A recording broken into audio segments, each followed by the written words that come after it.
Okay, good evening all. It's been a while since I've done a talk. I've just been so busy and I've got so much racing going on at the moment. I'm currently doing, I think, last count, 6 racing jurisdictions. I'm doing New Zealand, Australia, Hong Kong, South Africa, and Singapore. And I'm also now into looking into Korean and Japanese racing. So I haven't had much time to sit down and give a talk. Mainly, this talk's for anyone that's signed up as a what I would we would call a newbie. It's to talk about the. Sorry, I'm just putting the TV on my mute. I've got South Africa going while I'm doing this. I've just been doing some data. Okay, I want to talk to everybody about the multiple sheets again and the purpose of multiple sheets and why I will send out a sheet, look at a couple of races, and then I will abort. Okay, to anyone that's new, okay, I do form differently. I rate tracks and I look at a horse's performance on tracks. In it, that's probably in the simplest way to explain it. I don't want to go into too much detail. So a lot of my work is based on the tracks and what I think of the tracks at the time and what I think a horse's performance should perform on a certain particular track. So I'm chopping and changing all the time. It might seem like I'm some crazed lunatic who aborts every second minute. I don't. I mean, it's normal to abort on a lot of meetings because of the amount of sheets that I do. Okay, they're not designed to bet on every single sheet. It's not designed for that. What I do is I'll compile maybe 8 or 9 sheets, and a lot of these sheets take me sometimes 13, 14 hours. I work long hours. This is a full-time job for me. It's not something that I just do on a part-time basis. This is actually my full-time job. For a lot of the guys that do know me now, that I have spoken to in the past, they know that I'm pretty much eat, sleep, drink this stuff. So with the multiple sheets, okay, what you get a lot of is I do South Australia, New South Wales, Queensland, Victoria, Tasmania, Western Australia. I cover every racing jurisdiction. Okay. Now, you'll see me say a lot of the times, here are the sheets. I'm not recording, not betting, not monitoring. Now, there's a reason why I do that is because a lot of the time I actually am working and I don't have time. So I don't have time to sit around and monitor the sheets. And I don't have time to sit around and monitor the markets. If I was just doing one sheet, I'd monitor the markets and it wouldn't be an issue. But because I do so many sheets, it's very difficult for me to sit around and try to, market watch every single. It's near enough impossible. You can't do it. You'll make so many mistakes, and you'll see some of the mistakes sometimes do come through. I'll send a meeting that I shouldn't. I mean, a race that I passed and I shouldn't have passed on because I just got so much going on.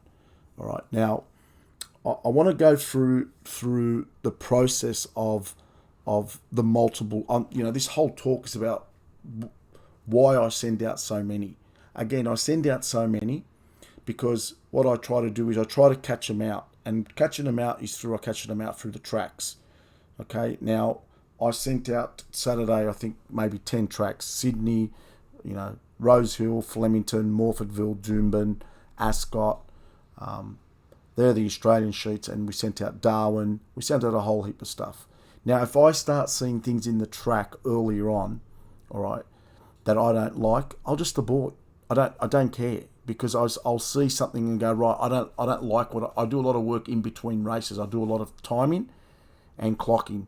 I've got 2 stopwatches right next to me.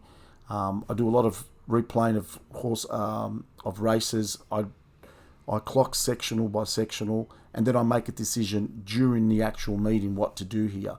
Now, I have a 70% strike rate of getting it right. The 30% of the time I get it wrong is where you see sheets winning and I've already aborted. Now, it might seem frustrating for a lot of new guys who just don't know, why would I abort on a winning meeting? Again, I don't abort on winning meetings for no reason. I'm governed by my data. My data tells me, hey, look, King, something's not right on this track. The times are not right. And I have to make that decision within the space of 40 minutes sometimes. So I've got to watch a lot of videos, and I've got to go through some old data, because a lot of this stuff is through statistical data, what this track should be doing with given the right rail position. So if the rail was out 10 metres, I have statistical data on the rail being out 10 metres for over 4,000 races, over 1,200 metres. It compiles it all together, and then it spits me out what it should be doing. If it's not doing what we think it should be doing, well, then we will abort. All right? The guys that have been following me are starting to get used to that. All right, and that's what we do. I don't do it lightheartedly. I spend 13, 14 hours. What time is it now? It's 11 o'clock Queensland time. All right, I've been going since 6 a.m. this morning, and then I'll probably go to 1:30 in the morning, then back up again at 6 o'clock. So it's not something that I do lightly. I do this full time. Now, when I'm not around, all right, for the new guys, all right, I'll usually send a message, and I'll say, right, good morning, the sheets have been sent. I'm going to be monitoring the sheets, and I'll semi-navigate, or I'll be fully navigating. I have every intention of fully navigating, all right? But because I have a lot of stuff going on at the time, I might forget to send out a message, because I've got to look at the markets. I've got to make a decision. I'm also betting myself. All right, I've got multiple accounts going with maybe 16 corporate bookmakers. I've got Betfair. So sometimes, whenever I say, I'm going to navigate, and if you don't get an alert from me, it means it's a bet. You just bet according to the rules. All right. Now, the rules, if no one's got the rules, they should get a hand of the rules, because this is not a system where it's willy-nilly. You have to follow what we've asked everybody to do, and you can win. All right. Everybody can see that we get a lot of big price winners all over the world, all over Australia and all over the world. That's what we do. That's what I go after. I'm not after favourites. And that's another reason why I abort a lot of meetings. I look at numbers all the time, and when I see a sheet that's full of runners that are aligned with the bookmakers, and we've also dropped a lot of runners that the corporate bookmakers have installed as favourites, I'll just abort on the meeting. I am not interested in $2.50, $3.50 runners. They are on the sheets a lot of the times, but that's not what I'm after. Now, if my sheet is made up of 70% of those runners, I assure you I'm going to abort that meeting. Now, if you want to bet. I'm not stopping you. Okay? These sheets are not designed for favourites. These sheets are designed to catch the big price winners. Now, everybody saw what happened in Brisbane today. I would have been the only tipper in Australia that probably would have had that horse, and that was in the last race. Now, unfortunately, I aborted Eagle Farm today because I live on the Gold Coast, and there was so much rain about. And Eagle Farm is not at the moment. I know for a fact, because I know a lot of people up to Brisbane. That track is no good. There you go. It's paid 170 to 1. I had a rated at 25 to 1. There was $126 fixed on every corporate bookmaker. So Betfair had it at 170 to 1. So, there was, and that's what I do. I chase those runners all the time. That's where I get my, predominantly of my sheets. So if my sheets are full of, like today in Sydney, I'll just quickly go over an example of what happened in Sydney today and why I did abort. Because it's important, especially for the new people, to start seeing what goes through my mind and why it might seem like I'm just dropping races left, right and centre. No, I sit around all day and I look at data. All right, half the time I don't even have the races on. I just mute the TV. As long as I look up and I see that my numbers are there in the top three, that's all I care about. Now, when I did the Sydney meeting this morning, I did it on Thursday. I start Saturday's meetings on Thursday. That's what I do. Now, the first two races obviously were both the highway races, and we were stiff in not race one. We were so stiff in race two. We got second and third. Something in the middle. Look at that, 850, and we had the third horse. Now, when I clocked the first two races, the data told me that this track was not playing as a good four. Now, I don't care what they post. I do what I think the track should be doing, okay? Because this is what I do. Now, and then when I looked at the sheet, I looked ahead and I said, right, we've got we're dropping these runners on top. So we're looking at probably every race I've dropped a lot of favourites, and I've also got horses in there that are in line with. When I say in line with the bookmakers, number 13. You know, we've got number 8. These runners are all in line with. This is what everybody's probably backing. I'm not after those runners. And the sheets were predominantly look at the pots. Now you had an 82% pot there. Race 3. It's not high. Race 4. You got it's 59. The lower that pot, that means I've aligned myself with the bookmakers. And these are the type of good races that we bet in. Race 5.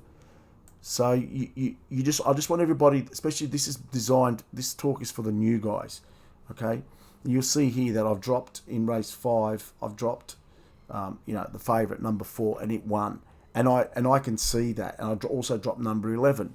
So when I'm looking at these sheets, I see this, and I then make the decision to say, shall I go ahead with this type of race, all right, this meeting or not? And that's why I'll just say pass. Now again, look at race 6. You know, look who I've dropped. I've dropped another favourite. And then in race 7, okay? And then I work off the probability, all right? I'm already down maybe 4 units by the first. Then I've got to look ahead and say, am I going to start beating these favourites? And they're all, look, you know, we're in race 7. We had a theory, where was it? Where was it? There you go. It's an emergency runner. So I'm taking on, 1, 2. I'm taking on 3 runners that I thought could win the race. So I just say to myself, end of discussion, abort the meeting. So it proved to be the right call, all right, because it was just one of those days that the favourites just kept winning. So I mean, I think towards the end that the sheets came back a little bit, but didn't come back that much. And those are the calls that I make during the day, all right. And then we look places like Doomben, Eagle Farm, and we look at now Morfordville. I don't like those 2 tracks. Adelaide Metro is the favourite capital of Australia. All they win there is those $2.50 through. Occasionally you might get some blowout races, and I've done the data. I've looked at the data. That's all I do. Okay, what wins at Morfordville? What wins at Morfordville Inner? All right, and it's pretty much the same, and it's the same trainers, the same jockeys as Vorster and all those top, and I'm not interested in them. That's why you see me abort a lot of the time in Adelaide. I'll send out the sheet. If I see the sheet's full of runners that I think are not well priced, and I keep dropping them race after race, you've got to work off the probability. We're not that good, and we're not going to always beat them. And when they win, we're going to get wiped. Completely smashed, okay?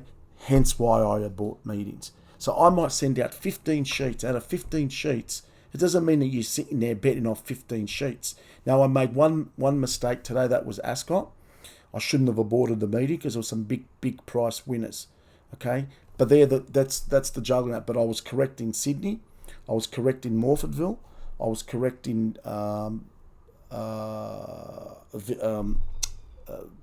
Flemington. So you look at the meetings that I did abort and the meetings that I didn't abort, okay, and you got to weigh it up, and that's what goes through my mind all the time when I'm doing these things. I never abort lightly. So it might seem that this is madness, this is crazy, it's all over the place. It's not. Again, this is how corporate bookmakers want you to think. They're not structured. I've worked with corporate bookmakers. If you think that I'm mad and I'm crazy the way I move, that's exactly what it's like with working with bookmakers.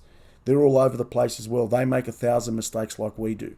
Now, we're not having much success on the weekend at the moment. And I put it down to a couple of things. It's this time of the year. This is what I call the August of the racing calendar, and it works in reverse. June, July are not that bad. Come August, September, terrible months.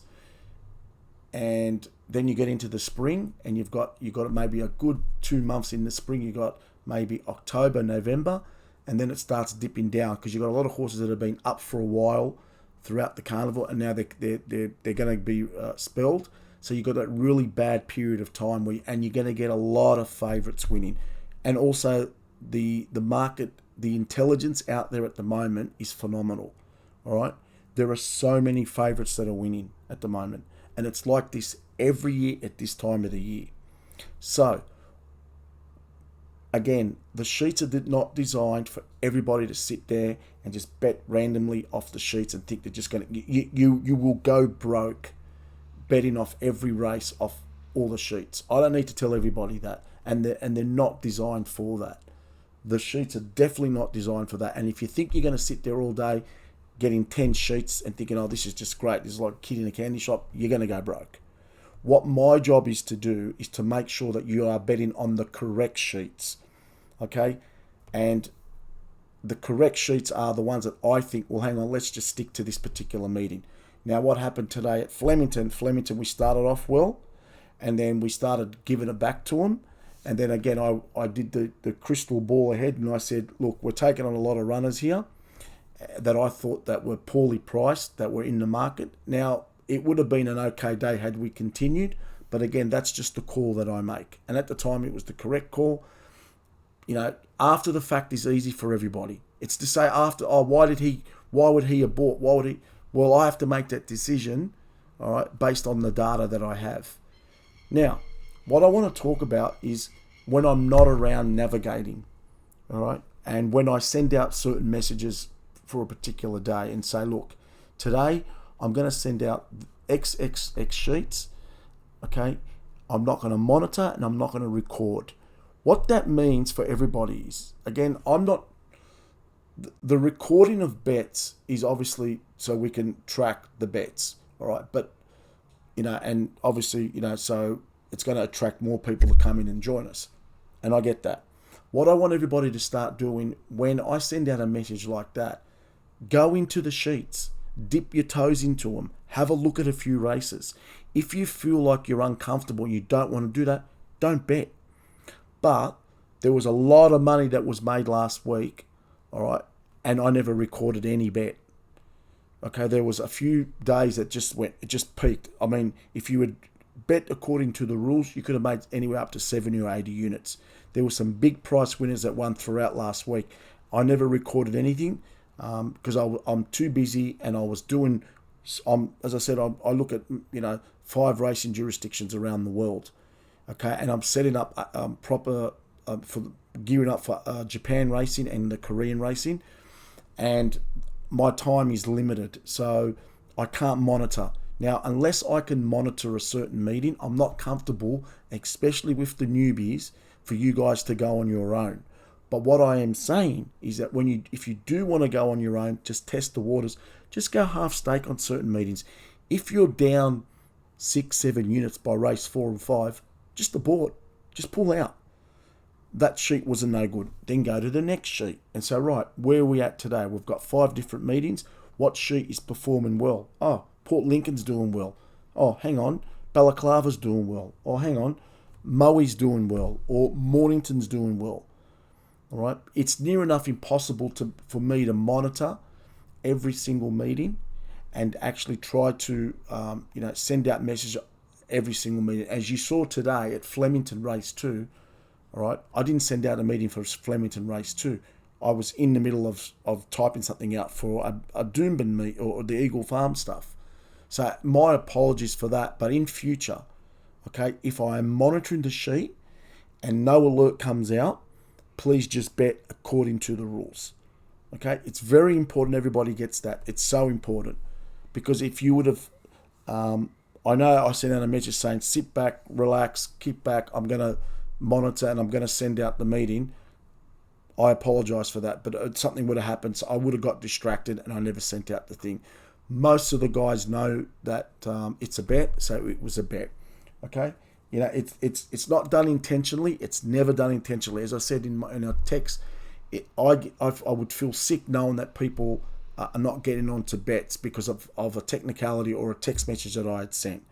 Okay, so on the navigation side of stuff, all right, it's getting increasingly harder, all right, for me to navigate full time. So what I'm going to start doing is what I'm going to call it semi-navigating. So I'll pop in and out when I have to. Now, the issue that I have with that is, and there's been a couple of questions that have been asked to me, is Okay, if you want us to start betting at, say, 6 or 7 minutes out, but then you're sending a message at 3 minutes out, all right, then some guys or members have already bet, and then I might send a pass to say, I don't like that race.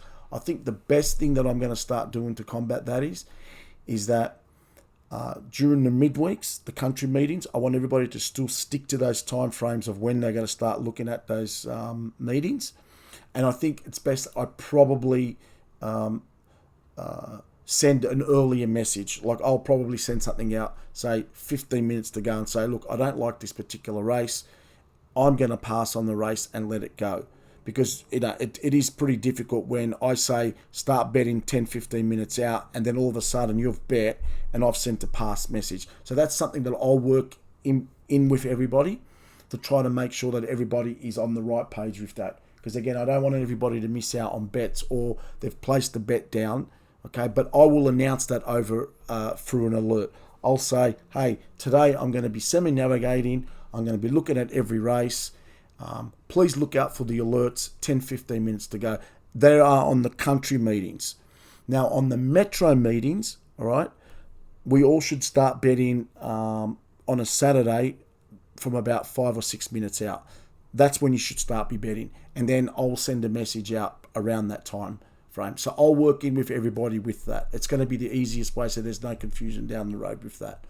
All right. But just, again, with the multiple sheets, please don't try to bet on every single race because it's not going to happen. Do you know what I mean? It's just not going to happen. To try to win on every single race is just going to be a impossibility. You're not going to win betting like that. It'd be complete madness to think that you're going to sit there all day and bet. Okay, so please, if there's any questions, if there's any more people that are out there that are still confused, please send any queries to the technical support at Winning Edge. Look, guys, I'm here to help everybody. I'm not in the business of making sure that everybody doesn't get on or doesn't have a bet. It's so important for me for everybody to win following us.